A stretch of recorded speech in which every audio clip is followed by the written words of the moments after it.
শুধু ভাবতেই থাকি, কিন্তু আসলে আমরা কাজ করতে পারি না। যেমন আমরা ভাবি যে কি নিয়ে কন্টেন্ট বানানো যায়, কিভাবে কন্টেন্ট বানানো যায়, কিভাবে একটা ভালো ক্যামেরা কেনা যায়, এবং সেই ক্যামেরা কেনার পরেই আমরা খুব ভালোভাবে কন্টেন্ট তৈরি করা শুরু করব।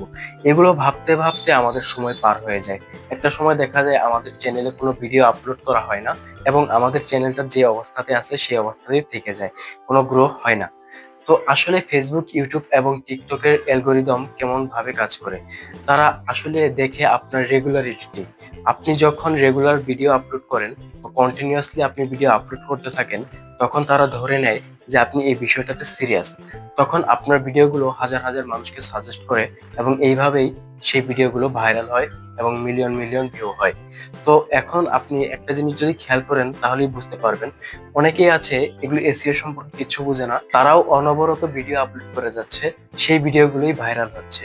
তো ভাবনা চিন্তা বাদ দিয়ে এখন থেকেই কাজে লেগে যান, এবং আজকে থেকেই নতুন নতুন কন্টেন্ট তৈরি করে দ্রুত আপলোড করা শুরু করুন, এবং আপনার ভিডিও আপলোড করা কন্টিনিউ রাখুন।